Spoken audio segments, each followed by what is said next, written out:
ಎಲ್ಲರಿಗೂ ನಮಸ್ಕಾರ. ಅಸ್ಸಲಾಮು ಅಲೈಕುಂ ರಹಮತುಲ್ಲಾಹಿ ವಬರಕಾತು. ನಾಡಿನ ಸಮಸ್ತ ಜನತೆಗೆ ನನ್ನ ಪರವಾಗಿ ಹಾಗೂ ನಮ್ಮ ಸಂಸ್ಥೆಯ ಪರವಾಗಿ doctor APJ Abdul Kalam foundation ವತಿಯಿಂದ ಹೊಸ ವರ್ಷದ ಆರ್ಥಿಕ ಶುಭಾಶಯಗಳು. ಹೊಸ ವರ್ಷ 2026, 25 ಕಳೆದಿತು, 26 ಬಂತು. ದೇವರು ಈ ಒಂದು ಹೊಸ ವರ್ಷದಲ್ಲಿ ಎಲ್ಲರಿಗೂ ಆಯುಷ್ಯು ಆರೋಗ್ಯ ಕೊಟ್ಟು ಕಾಪಾಡಲಿ.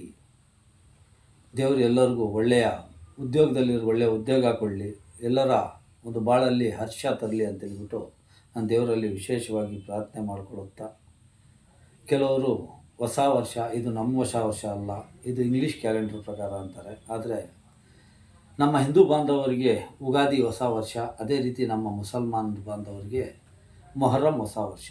ಆದರೆ ಇವತ್ತು ಪ್ರಪಂಚದಲ್ಲಿ ನಡೆಯೋದು ಒಂದೇ ಕ್ಯಾಲೆಂಡ್ರು, ಎಲ್ಲರೂ ಅದೇ ಕ್ಯಾಲೆಂಡ್ರನ್ನ ನಾವು ಪಾಲನೆ ಮಾಡೋದು.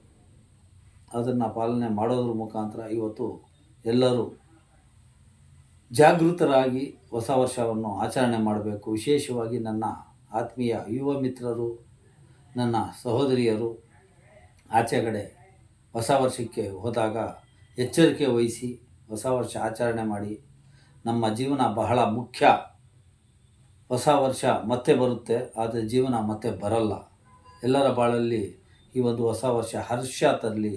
ನಮ್ಮ ರೈತರಿಗೆ ಒಳ್ಳೆಯ ಮಳೆ ಬೆಳೆ ಆಗಲಿ, ನಮ್ಮ ಎಲ್ಲ ವ್ಯಾಪಾರಸ್ಥರಿಗೂ ಒಳ್ಳೆಯ ವ್ಯಾಪಾರ ಆಗಲಿ. ನಮ್ಮ ನಾಡು, ನಮ್ಮ ದೇಶ, ಎಲ್ಲ ಪ್ರಕೃತಿಯ ಎಲ್ಲ ಒಂದು ವಿಕೋಪಗಳಿಂದ ನಮ್ಮ ದೇಶವನ್ನು ದೇವರು ಕಾಪಾಡಲಿ. ನಮ್ಮ ದೇಶದ 140 ಕೋಟಿ ಜನ ಎಲ್ಲರಿಗೂ ಆಯುಷ್ಯ ಆರೋಗ್ಯ ಕೊಟ್ಟು ಕಾಪಾಡಲಿ. ನಮ್ಮ ಭಾರತ ದೇಶ ಶಾಂತಿ ಪ್ರಿಯತೆಗೆ ಹೆಸರಾಗಿರುವಂಥ ದೇಶ. ಈ ದೇಶದಲ್ಲಿ ಶಾಂತಿ ಬೆಳಗಲಿ ಅಂತೇಳ್ಬಿಟ್ಟು ಹೇಳ್ತಾ, ಮತ್ತೊಮ್ಮೆ ತಮ್ಮೆಲ್ಲರಿಗೂ ನಮ್ಮೆಲ್ಲರ ಪರವಾಗಿ ಹೊಸ ವರ್ಷದ ಆರ್ಥಿಕ ಶುಭಾಶಯಗಳು. ಎಲ್ಲರಿಗೂ ನಮಸ್ಕಾರ.